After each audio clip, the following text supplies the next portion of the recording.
qui pour l'instant fait la surprise, je connaissais pas Moore. Et bien qu'on aller plus vite. Oui, il dit que Sephiroth c'est un personnage qui est très malhonnête. Oh, tout ça. Écoute, Plutôt honnête, je trouve. Oui, non, c'est d'accord, mais c'est le perso du final de Fighter Pass 2, ça. Merci, Par enfin, c'est exemple. quelqu'un qui dit. Évidemment, enfin, je veux dire, vous êtes débuts les deux. Très bonne push attaque, c'est une petite phase tranquille. Mais c'est quoi cette phase là? D'accord, ok, bah Après. écoute, on annonce la couleur du côté d'Yanis, on prend. Après, bon, c'est Sephiroth, ça revient avec le B. Et on va proposer une nouvelle phase du côté de Yanis. Et on va chercher quelques dommages. On va tenir les adversaires en face. On utilise un peu le gyro, on va utiliser un peu le stitch up. Et on revient sur une phase neutrale. On met quelques touches de balle du côté de l'ennemi. Mais pour le moment, on revient sur une phase neutrale. Oui, puis là on va évidemment avoir les grands classicos de la part de Yanis qui va surprendre aussi au niveau de la recovery sur le bord de terrain avec ce jump qu'il apprécie tout particulièrement. Ce qui lui permet de reprendre voilà, rapidement le contrôle de terrain. Derrière c'est un forward smash, on explose malgré le fait qu'on a réussi à se dépêtrer. On a l'air d'avoir un bon match game. Du côté de l'ennemi, voilà, Torabo, faire du mal. Oh, ça c'était intéressant. Shield poke récupéré par l'arbre qui pousse into le side B. Il y a l'air d'avoir des petites subtilités dont Yanis a le secret sur lesquelles l'ennemi va avoir besoin de s'assister pour la suite. Il n'y aura pas de shield break à part ça après cette up smash. On n'est pas bête à ce point du côté du joueur de Et oui, on va en venir. On essaie de balancer tous les projectiles qu'on peut du côté de l'ennemi. Là, le bouclier qui est rapide, dommage.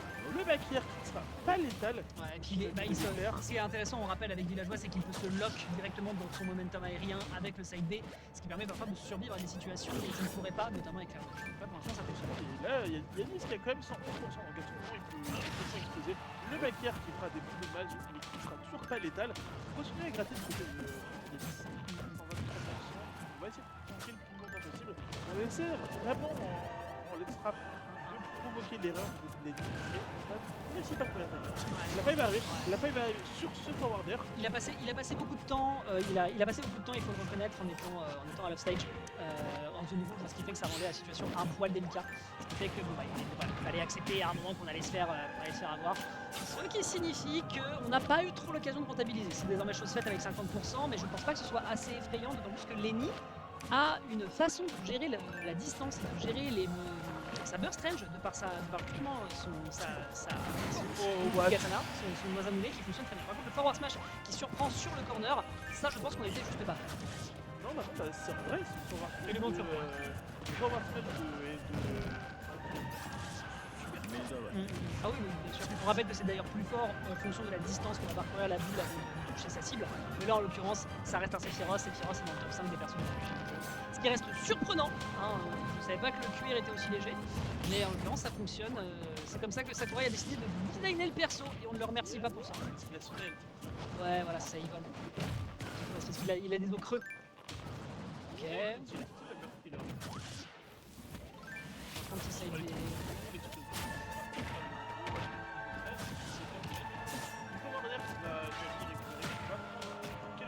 Et là, on essaie de mettre le Sephiroth dans le corner. On va essayer de provoquer sa chute. Ah, pour l'instant ça fonctionne bien, on a bien gratté, il prend une petite quarantaine de pourcents, il en a cruellement besoin pour la suite. Là pour l'instant c'est tranquille, on continue de proposer en fait beaucoup d'options. En fait moi ce que je vois depuis tout à l'heure c'est Lenny qui n'arrive pas à toucher Yanis mais qui par contre abuse, voire même surabuse des options qu'il a à sa disposition, mais il le fait sans trop y croire, il s'attend juste à ce que ça touche l'adversaire et tu ne construis pas un plan de jeu avec ça. Mais en fait là il est en train de faire le combat de la chute. Oui, et puis surtout à l'usure c'est pas pour lui que ça va être...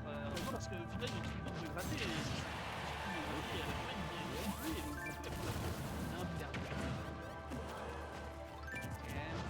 tu vois d'ailleurs, on le voit, hein, 70%, il a tout une stock qui est proche derrière.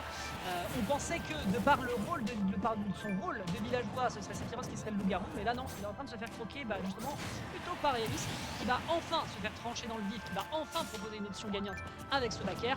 Mais je répète, tu ne construis pas un plan de jeu en balançant simplement tes options sur un corner. Et là en plus, il se fait gratter, il se fait gratter. Avec finir par contre les dommages.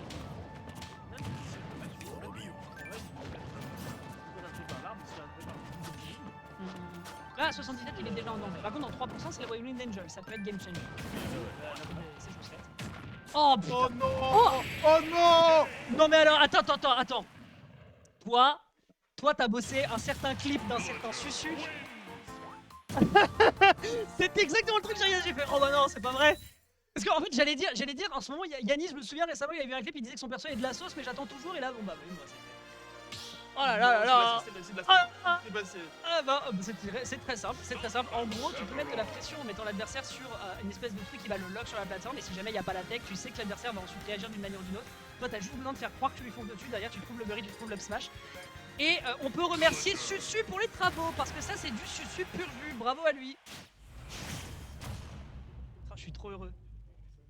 Quel enfer. Trop heureux dans ce qu'il vient de nous exécuter là. En vrai ça fait longtemps que je l'ai pas vu, et c'est vrai que j'avais vu ce truc là récemment. J'avais vu le clip il y a plusieurs semaines, et je m'attendais pas à ce qu'il le place en live. Le setup avait de la sauce. Ah, je sais pas, fait de la sauce. Il y avait un petit peu de sauce. Tu retournes sur le bâtiment, tu connais.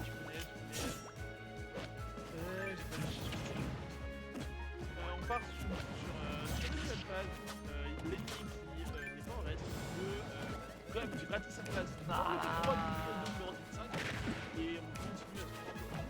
Les navets, on est dans le jardin, Oh punaise, le coup de hache. et le coup de hache. Oh, le coup de Va hache. prendre cette première stun. Eh frérot, toi t'as un katana de la longueur de 2 katanas. Moi t'inquiète pas, je vais juste avoir ma petite hachette là, mais t'inquiète pas, je vais pas l'enterrer pour faire la paix. Elle va venir pour la guerre, pour la violence, et elle va complètement t'envoyer pète à très bas pourcentage. Mais c'est le poids de Sephiroth ici qui fait la diff.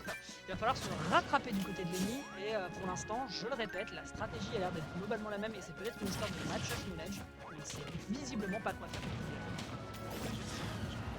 Ah bah si tu ne connais pas de villageois, sachant que les bandes de bâtards ils sont que 2 avec Twany, bah forcément ça complique la vie.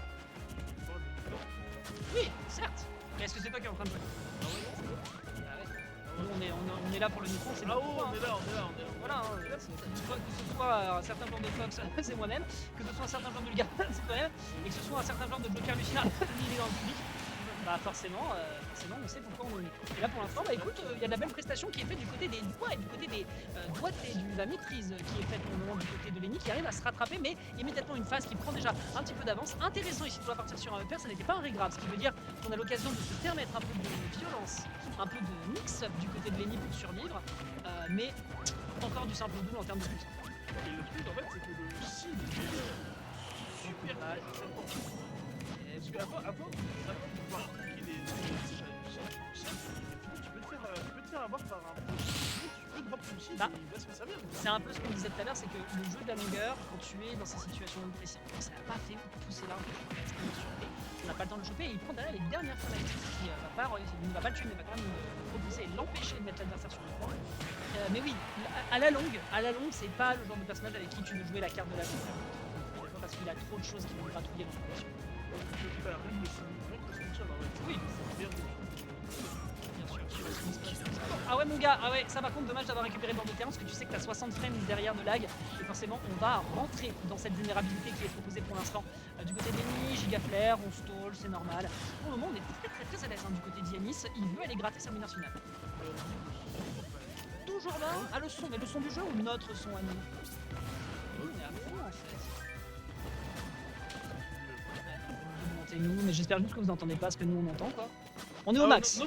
On est au max du max. Voilà, nous on est au max du max, on peut pas faire mieux que ça. Sinon je peux mettre du gain artificiellement, mais voilà la saturation. Très bon backer.